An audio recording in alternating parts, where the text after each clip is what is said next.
যত সমস্যা আছে সমাধান খুলে দেখো আল কোরআন। এজন্য ভাই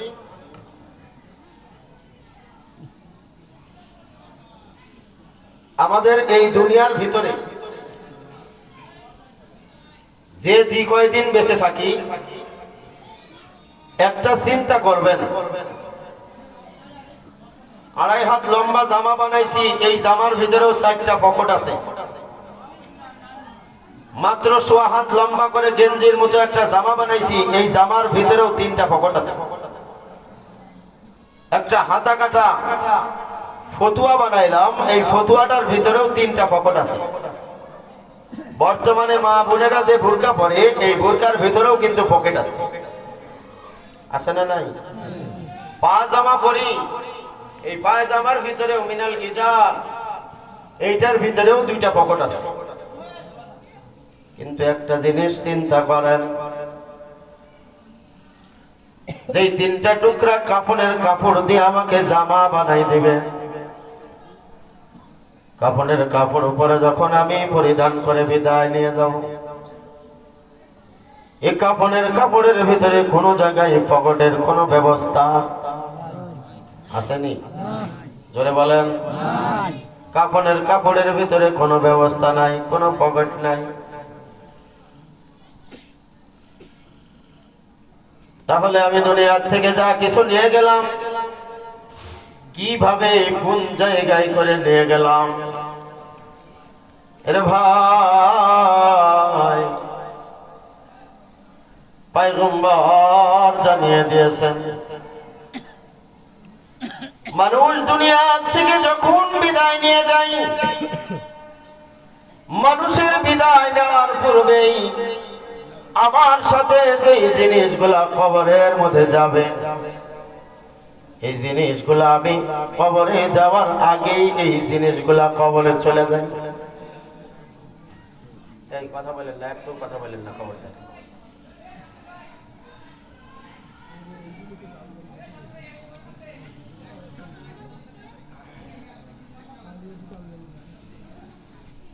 নিয়ে যাব।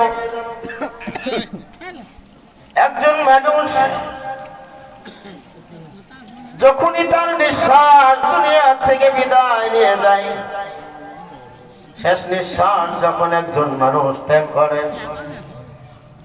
এই মানুষটা কবরের ভিতরে শায়িত হওয়ার আগে ওই মানুষের নামায় আমলের যত গুনাহ এবং আমল আছে সব তার আগেই আল্লাহর আদালতে জমা হয়ে যায়, সব চলে যায়। মানুষ যাই পড়ে, লাশটা যাবে কবরের ভিতরে পড়ে। একটাবার চিন্তা করবেন, গভীর মনোযোগ দিয়ে চিন্তা করবেন, বাবা বা দাদার লাশ যখন আমি কাঁধের মধ্যে উঠাইলাম, মানুষ সে কিন্তু দেখতে পাচ্ছে না, মরা মাইয়েত, মরা মাইয়েত। দুনিয়া থেকে তাকে নিয়ে আমরা কবরের দিকে রওনা হয়ে গেলাম। আবেগে আমরা অনেক সময় অনেক কথা বলে ফেলি।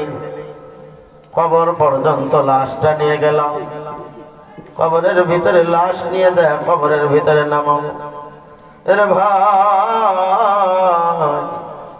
কবরে আপনি ভালো জায়গা মনে করেছেন, তাই কবর কেমন জায়গা?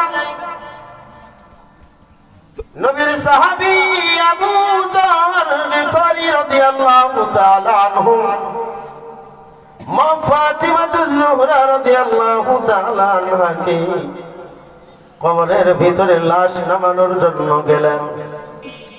আবু যর গিফারি কবরের ভিতরে আঙ্গুল লাগাইয়া দিলেন, কবরের মাঠের ডাক দিয়া বলে, কবর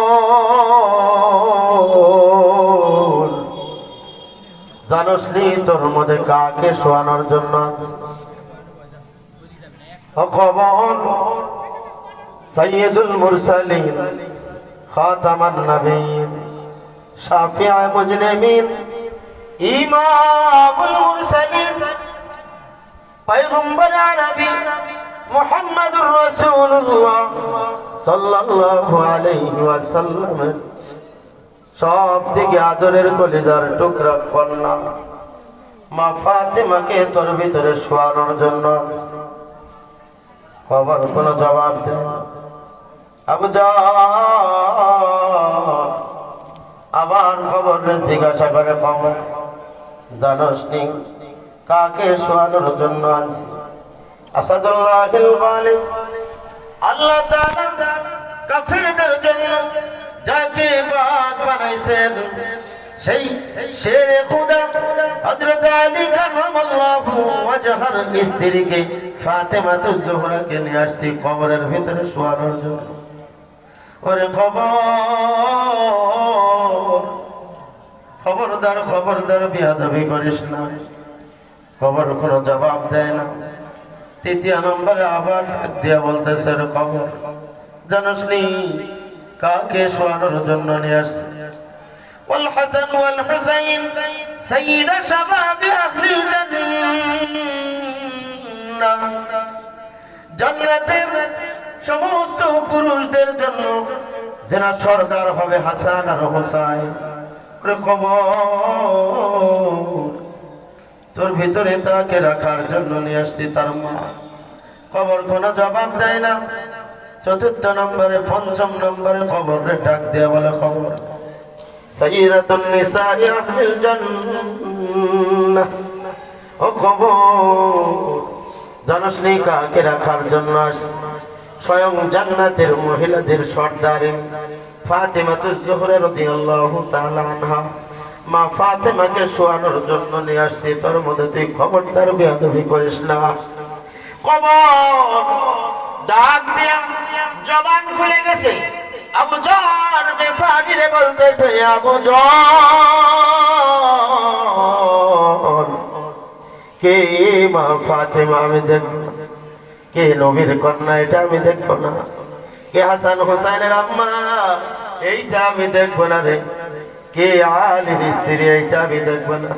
ওরে আবু জাহল যদি তার আমল ভালো থাকে তার সাথে আমার ব্যবহার ভালো হবে, আর যদি আমল ভালো না হয় তার সাথে আমার ব্যবহার ভালো হবে না।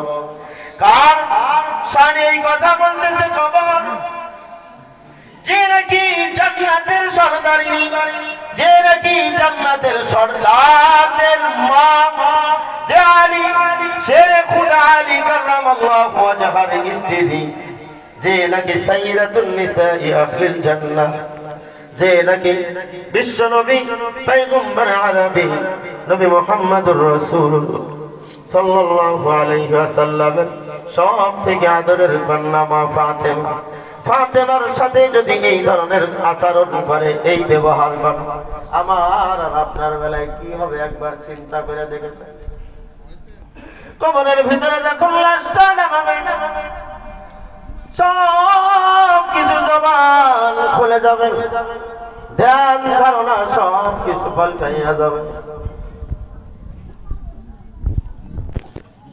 ওরে দুনিয়াতে কি করছিলাম, দুনিয়াতে কেন এসেছিলাম, দুনিয়ার ভিতরে কিসের জন্য গিয়েছিলাম, বারবার আল্লাহর কাছে বলবে, রব্বে কারীম দুনিয়ার ভিতরে কেন গিয়েছিলাম গো আল্লাহ, দুনিয়ার ভিতরে কেন মানুষ বানাইছিলাম? আল্লাহ তাআলা জানাইয়া দেবেন, কান্নাকাটি করে কোনো লাভ হবে না। মালিক জানাইয়া দেবেন, শাহরু রমাদান আল্লাযী উনজিলা ফীহিল কুরআন হুদাল লিন-নাসি ওয়া বায়িনাতিন মিনাল হুদা ওয়াল ফুরকান। তুমি না পয়গম্বর আরবীর উম্মত ছিলাম, 1 লক্ষ বা 2 লক্ষ 24,000 পয়গম্বর আমি দুনিয়ার ভিতরে প্রেরণ করেছি। একজন নবীর উপরে আমি কোরআন অবতীর্ণ করি নাই। পৃথিবীর ভিতরে সব থেকে দামি পুস্তক, দামি বস্তু, দামি কিতাব হলো কোরআন। সুবহানাল্লাহ বলেন। ওরে ভাই, সেই কোরআনের সৈনিক আমরা, যে নবীর উপরে কোরআন অবতীর্ণ হয়েছে, যেই নবীর উপরে কোরআন নাজিল হয়েছে, সেই বিশ্ব নবী পয়গম্বরের উম্মত হলাম আমরা। সুবহানাল্লাহ।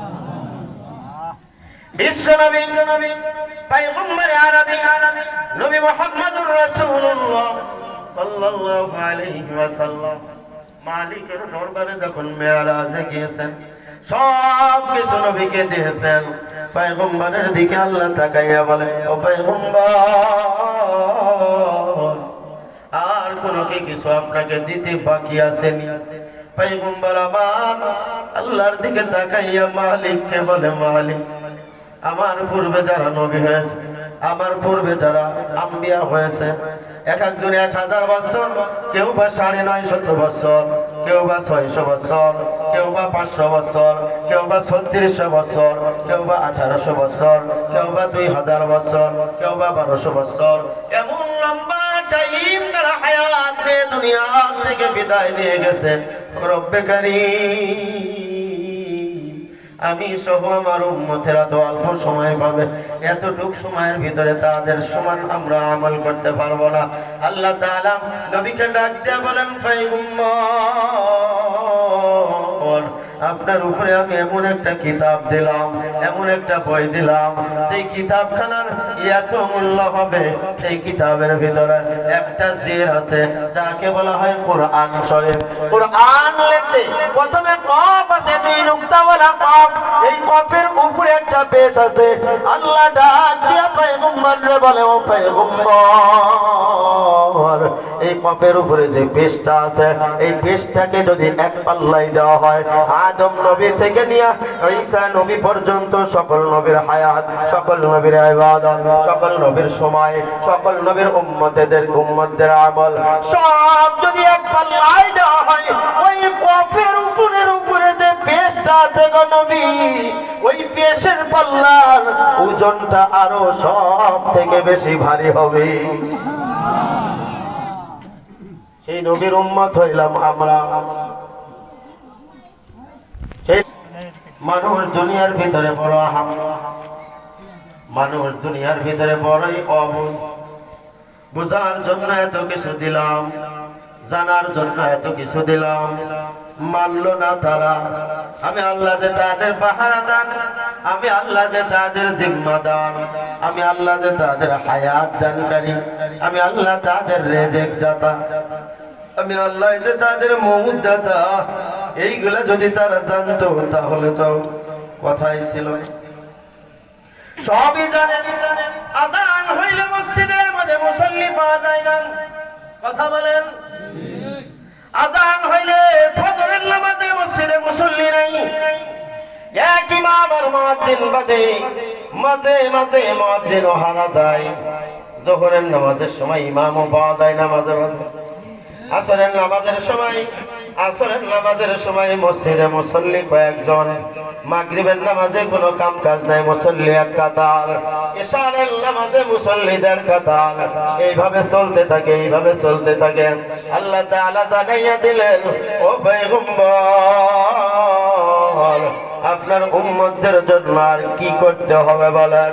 আল্লাহ তাআলা পয়গম্বরকে জানাইয়া দিলেন, ও পয়গম্বর, আপনার উম্মতদের জন্য আমি আল্লাহ স্বয়ং আমি আল্লাহ নিজেই জিম্মাদার হয়ে গেলাম। ওই শয়তান আমার উম্মতির পাশে আছে, ঠেলতে নিয়ে যাবে।